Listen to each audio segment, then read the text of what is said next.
That was the last time I saw my mom. That was one of those phone calls that change your life forever. One of the best things you can do is just face your grief, own it, swim in it, let it take you over for a little bit, and then from there, continue it. Hi, my name is Kera Sanchez, and today I would like to talk to you a little bit about my mother, Laura Jean Jacobson. She passed away last summer, so I'm fairly new to this grieving process. But yes, she did pass away unexpectedly from unknown causes when she was on vacation in Italy with friends and family.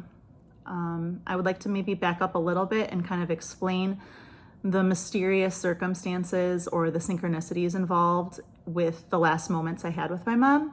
Leading up to her death, my mom and I had just a little bit of a rocky patch because I had recently given birth to my first daughter, and I think it was just growing pains for us.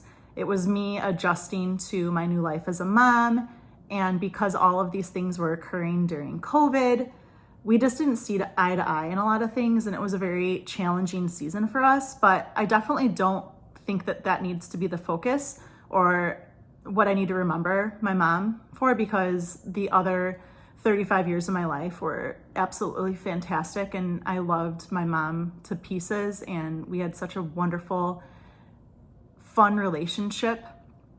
We always got into mischief. We were partners in crime, and she was just a spunky, fun, cheeky person.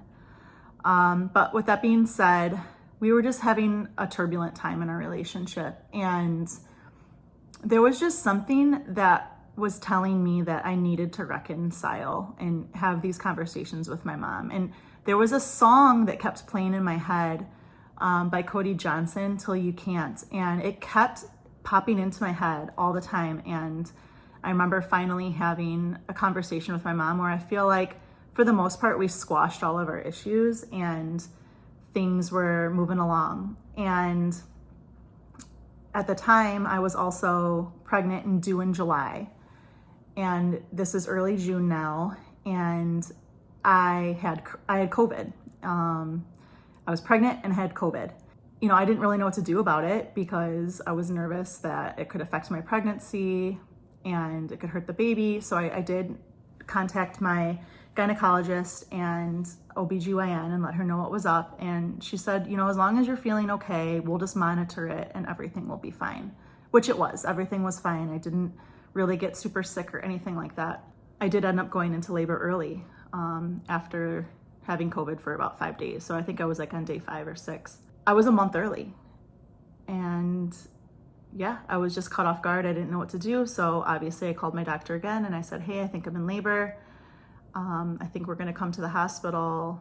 Being that I'm COVID positive, is there anything I need to be aware of? And she said, no, don't worry about it. Everything will be fine. And we're driving to the hospital, and on the way, my practitioner called me again and said, unfortunately, due to, you know, the COVID policies of the hospital, your husband can't quite come up with you and accompany you at the moment. It's going to be a little bit. So we're going to come up and make sure that you are in fact in labor. And once we confirm that you are in labor, then he can come up. And I said, okay. So, you know, I go up, they confirm that I'm in labor, and I was alone for about an hour and a half. And I said, okay, like, can my husband come up now? And they said, oh, well, you know, did he also have COVID? And I said, yes, you know, we live in the same house, sleep in the same bed, of course. And they're like, oh, yeah, he can't come with you. So at that point, we're in a panic, and, you know, I'm in labor early. We had to call someone over to take care of our other daughter, and I'm alone. We just didn't know what to do. So my husband called my mom, and my mom had been getting ready for a trip that she had planned to do this tour of Europe, go through Italy, go through Greece. And my mom and I had conversations about, oh my gosh, like, don't go into labor early. I'm going to be in Italy. I'm going to be on this trip. And of course, here we are, a couple days before she's about to leave. And my husband's calling her saying, hi, Laura, they're not letting me into the hospital. Kara's in labor alone. Can you please come? And so she immediately rushed to the hospital, and she was by my side, and I ended up needing a C-section, and we are in the operating room. My mom has the full garb, the face mask, the scrubs, everything, hairnet. And of course, when we're there, she recognizes that one of the nurses was one of her former students. So again, it's just one of those things that kind of explains how my mom was. She knew everybody, her students loved her, and while I'm on the operating table cutting into me, my mom and this nurse are having this conversation, and it was just a fun little synchronicity that had happened. Fast forward to the next day after the baby was born, my husband tests negative for COVID. And so he calls the hospital, and he says, "Hey, can I come up now?" And they go, "Yep, sure, no problem." So I didn't realize it at the time. We were just so devastated that my husband didn't get to witness my daughter's birth, that now looking back, what a blessing it was that was the last time I saw my mom. So my husband came to the hospital.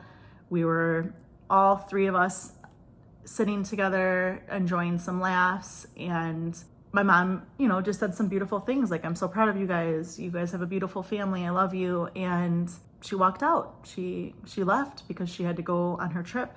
A couple days later, my dad had been calling me from my mom's cell phone, and it kept ringing and ringing and ringing, and there was voicemails left. And I was at the hospital still in the nursery with my daughter because she was born a month early. And I go to my husband, I say, "Listen, I need to answer this. Like, they keep calling me. I don't know what's going on." And I pick up the phone, and I'm in the hallway of the hospital. And my dad explained to me that my mom died. And pure panic just hit me. I was in shock. I was horrified. I was traumatized. I was also in this postpartum mode where my brain automatically sprung to down the road from now, oh my gosh, this is what my daughters are going to be feeling like when I die. And it was just so many emotions at once that I was trying to balance. And that was one of those phone calls that change your life forever. And I can still almost put myself in that hallway in the hospital and relive that moment. And I wish that I couldn't, because it was probably one of the most painful things that I've ever experienced in my life. So for me, the most difficult part of the loss is the timing of it. But on the same token, it's beautiful timing, because I got to have this bookend with my mom where her life was ending and my daughter's life began, and they got to be there together as that happened. But just navigating new motherhood without my mom, that's been the most difficult part for me, because I now have two little ones under the age of 3. And I've been doing that without this, it takes a village that everyone talks about. I feel like my village was taken away from me, and it feels unfair. It feels lonely. And I ruminate a lot on, my mom should be here. She should be here for this. She was only 57 years old. She was going to retire in 2 years. And I can't help but think of what a fun, amazing grandma she would be. Yet that experience was pulled out from under me. So now here I am about a year later after all of this occurred. And I truly dived headfirst into the grief and healing process. One of my mom's best friends had told me that one of the best things you can do is just face your grief, own it, swim in it, let it take you over for a little bit. And then from there, I've been really working on containing it and putting it in a shelf. And there's a time and a place where I can address it and tend to that need. But then also I need to be mindful for the sake of my 2 children and my family. But in the healing process, I did a lot of reflecting and thinking about how my mom left so unexpectedly, and how much I wish that we could have had conversations, deep, meaningful conversations that we really didn't have. And what I have done is I channeled all that grief and I thought of all these conversations, and through that I created a guided journal. And this guided journal has now been published. I put it on Amazon. And basically the premise is, me as a mom, what are all the things that I would want to make sure my daughters know in the event that something unexpected happens to me? Or what are the milestone events that I want to make sure that hopefully I'm always going to be there, I'm physically going to be there, but if I'm not, what would my words say? So yeah, it goes through a variety of prompts. It tackles fun and frivolous things to really deep and profound things. And my hope is that people who are struggling with anticipatory grief, or parents or uncles, godparents, grandparents, anyone who has anyone that they love, they are able to take this journal and pour their heart and soul into it and know and feel at peace that they have said everything that they needed to say and left it all on the table. Because someone like me, who is grieving the unexpected loss of my mom, I would give anything to take that book and open any of those pages and see the words that my mom could have written for me. I guess this whole process has evolved me. It has allowed me to seek for what my true purpose is. And I'm a teacher by trade, and I have been a teacher. I followed in my mom's footsteps. I've been teaching for almost 12 years now.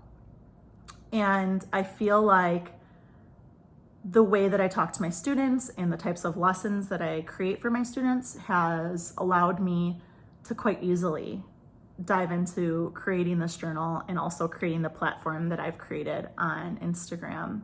And so I feel like I am taking the reins and I'm not allowing the grief to control me anymore. I'm trying to control the grief.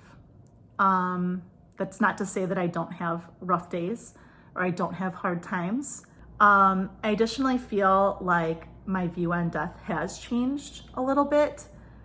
I think that it was something I was deathly afraid of, literally deathly afraid of. I was terrified of death.